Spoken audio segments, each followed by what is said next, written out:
El caballo de Bolívar relincha exigiendo justicia. La tierra reclama el regreso de sus ancestros. Las calles salpican los pies de quienes la recorren, siguiendo las huellas del ciervo con ansias de historia. Un torbellino que se transforma en letras con destino al conglomerado de Tipacoques. La historia no es una narración única, sino miles de historias alternativas. Siempre que decidimos contar una, también decidimos silenciar las otras.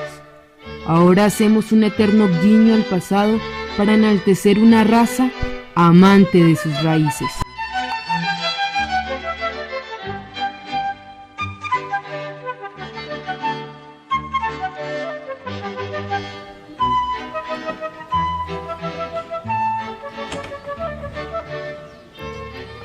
En la hacienda descansó Bolívar con el sueño de la libertad. Bienvenidos en la hacienda Tipacoques.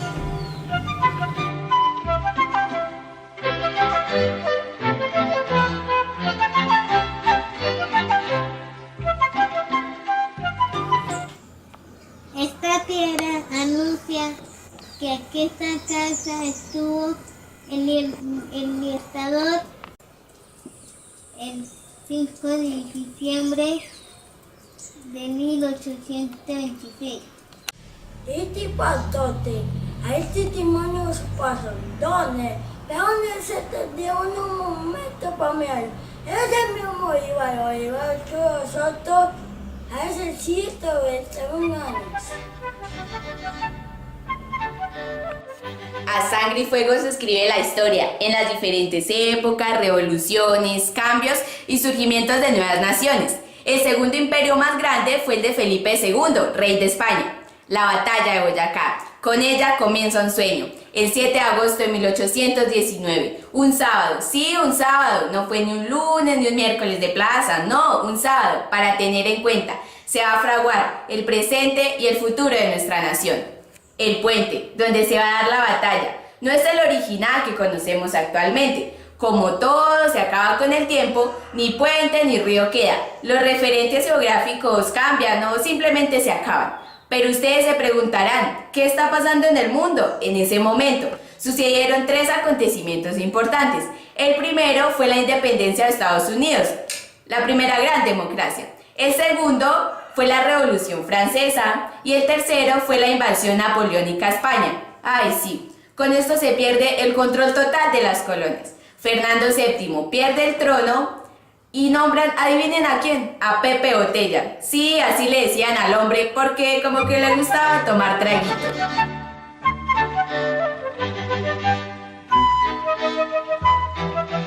Ante el vacío de poder en las colonias no se sabe si seguir siendo fieles al rey o no. Y como cosa rara entre nosotros los humanos, empiezan las disputas por el bendito poder entre criollos. Volvemos a copiar modelos de otras partes y no creamos los nuestros, pues aparece el centralismo que se basa en el modelo francés y el federalista en el modelo de Estados Unidos. Ay, Dios mío, inicia la vida republicana con guerras civiles. Se dan plomo y machete de lo lindo, cambian de mando cada 5 minutos y en ese error nos quedamos 6 años. Y bien ganado su nombre, la patria boba, terminó acuñado por Antonio Nariño en 1823. Pero bueno, Fernando VII vuelve al trono y declara que todos cometieron un crimen de lesa majestad y los manda a matar. Completa la misión el general Murillo. Y para desgracia de nosotros, van a acabar con gente brillante, que nuestro premio Nobel de Literatura, no el de la Paz, va a llamar la generación trágica. Entre ellos estaba el sabio de Caldas. Este periodo para los españoles se conoce como la Restauración y nosotros lo conocemos como la Reconquista. Murillo recupera la colonia y pone fin a la patria boba.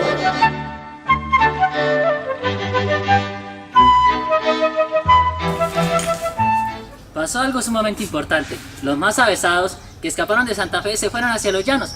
Y les tenemos el dato de por qué, pero no se lo digan a nadie. Pues resulta que los caballos de los realistas no comían de la hierba que se daba en estos territorios. Es así que nace la resistencia. Asume Sámano, el virrey impuesto por España al recuperar las colonias. No sé si se acuerdan que les habíamos contado que el rey Fernando VII era mala clase, lo que le va a generar una guerra civil que deteriora todo, a tal punto de que las tropas que llegaron hacia nuestros territorios fueron mucho menores de lo esperado, lo que facilitó la entrada hacia nuestra libertad. aparece la generación de próceres militares, entre ellos Bolívar. Y aunque poco se habla de esto, él tenía la visión estratégica y global al crear una gran nación, siendo el primero en utilizar el periódico, sí, este mismo, el Correo del Orinoco, que nació en Venezuela, mi patria, de donde yo vengo. Esto para difundir noticias falsas sobre que España estaba perdiendo la guerra, con el fin de que el ejército realista se le bajara la moral, siendo el primero en poner en marcha la guerra de opinión pública. Ah, carajo, y para hacer la guerra se necesita plata y armas. Y es ahí donde entra Bolívar. Como todo latinoamericano, se rebuscó la platica y para ello se endeudó como todo el mundo. Y lo hizo con los ingleses. La Legión Británica respalda el proceso de la independencia y organiza a los llaneros venezolanos. El uso de niños es muy común en este tipo de guerras, de allí el término infantería. Después del 25 de julio de 1819, de la batalla del Pantano de Vargas, se va a crear un edicto por parte de Santander y Bolívar en el cual se va a hacer reclutamiento forzado. En muchas ocasiones el ejército patriota entraba a un pueblo, literalmente lo saqueaban, pero recuerden, necesitamos embellecer la historia para que se convierta en un hito nacional. Pero bueno, continuemos. La punta de lanza se dio entre las periferias de Venezuela, Colombia y Argentina.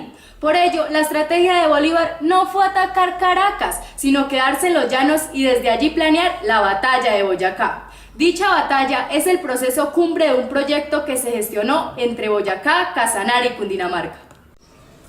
Después de invernales campañas como las del sur, Bolívar piensa un país, en el Congreso de Angostura, en febrero de 1819, donde se va a crear la República de Colombia, con símbolos y leyes, sin ni siquiera haber enfrentado a los españoles. Para lograrlo, Bolívar toma la decisión de atacar por la vía más corta, por el páramo de Pisby, para atacar la retaguardia española, y es considerada toda una proeza. Aparecen las mujeres, pero pues poco se habla de ellas, como siempre, nos dejan hablar. Pero para representarnos están las Juanas. Y ahora, ¿con quién nos vamos a enfrentar? Pues con Barreiro, un hombre joven de 26 años. Al virrey de la época le dijeron, no lo nombren, que él no tiene experiencia ni conoce el terreno, pero él muy terco lo nombró. A Barreiro le decían el Adonis español, pues era muy guapo, y a la esposa del virrey como que le gustaba Barreiro, y de ahí vino su nombramiento. La gran batalla en términos militares fue la del Pantano de Vargas. Allí murieron 700 realistas. A Barreiro le dijeron, desplieguese y reagrúpese en Santa Fe, pero Bolívar, estando con la gente del Socorro, sale sigilosamente y lo intercepta para que no llegue a Santa Fe, y se da lugar a la gran batalla de Boyacá. Este fue el lugar que escogió Bolívar y Santander y es considerada toda una estrategia napoleónica. Hablando ya de la batalla de Boyacá, Simón Bolívar se consigue las armas, unas en Haití, las otras en la Legión Británica. Eso sí, las de Haití nunca las pagó. Para hacernos una idea y tener una referencia de las armas que se usaron en la batalla, vamos a empezar con este sable, uso exclusivo de los oficiales y que tiene una peculiaridad, y es su hoja en forma de curva, ya que a aquellos hombres que iban en sus caballos les era mucho más fácil hacer un corte limpio y preciso con esta arma. Pasemos ahora al fusil, que a menudo no se podía disparar porque la pólvora se comprimía. Entonces, lo que se hacía era que se le ataba una especie de cuchillo en la punta para utilizarlo como bayoneta. Pero no nos vamos a olvidar que la principal arma del ejército patriota eran lanzas de 4 metros, con una hoja de metal en la punta. Simón Bolívar en sus crónicas va a definir a los soldados que estaban entrenando como bestias sin brazos, por aquello de la ruana. Eso se aceptó, que mejores soldados que estos no había. En cambio, Barreiro nos va a decir que es que como andrajosos, que en nuestros días viene siendo como habitante de la calle. Pero le salió el tiro por la culata, señores, porque por andarlo subestimando, le terminaron ganando. Ya es tarde. Los patriotas han vencido. Y Boyacá celebra españoles en vida. La bandera tricolor se ha estremecido en el cielo de la patria redimida.